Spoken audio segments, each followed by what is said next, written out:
Internet a tout changé dans le marketing et dans la communication. Les produits deviennent services, le prix devient relatif, la distribution devient ubiquitaire, on peut acheter partout, se faire livrer partout, bientôt par des drones, et la communication devient virale.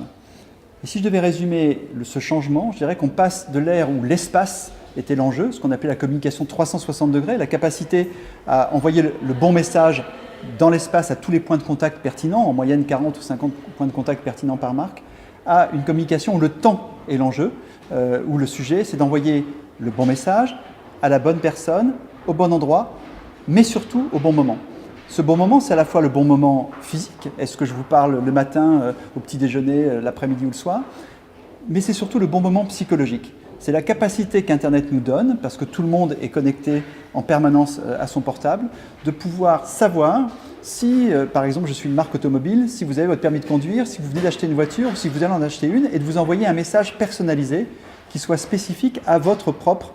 moment mental, ce qu'on appelle le moment marketing, c'est la capacité de parler au meilleur moment. Et donc ça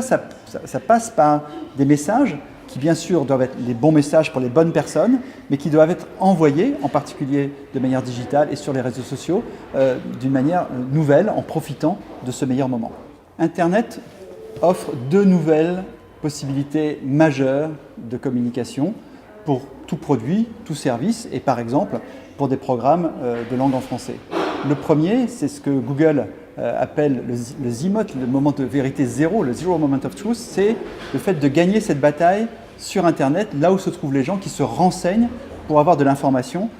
pour apprendre le français. Et donc le fait d'être au bon endroit, avec le bon message, au bon moment, c'est au moment où les gens se renseignent, est fondamental. Et la deuxième opportunité, c'est après, c'est de pousser les gens satisfaits à recommander, à devenir des ambassadeurs du programme sur Internet, sur les réseaux sociaux. Pourquoi? Parce que quelqu'un qui va dire du bien de vous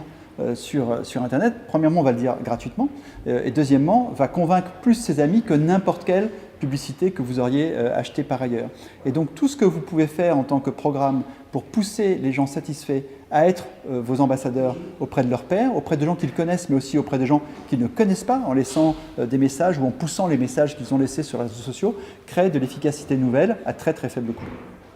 Alors pour moi, les centres de langue doivent utiliser prioritairement les réseaux sociaux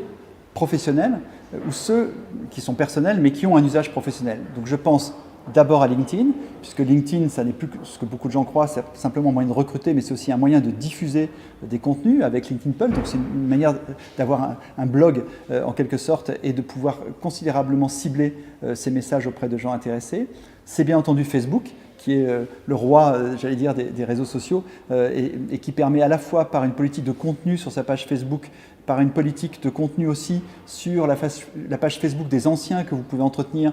pour que ces anciens vous aient à l'esprit et parlent de vous éventuellement à leurs camarades qui pourraient suivre vos cours. Et puis c'est bien sûr Twitter. Twitter vous permet d'être en ligne avec l'actualité et donc de rebondir sur des événements qui se passent en français où la langue française est valorisée et donc de faire en sorte d'être présent dans la conversation avec le bon hashtag. Je dirais que de ce point de vue, ce sont pour moi les trois prioritaires pour des programmes d'enseignement en langue française, dans la mesure où je pense que Instagram, Snapchat, qui peut être utilisé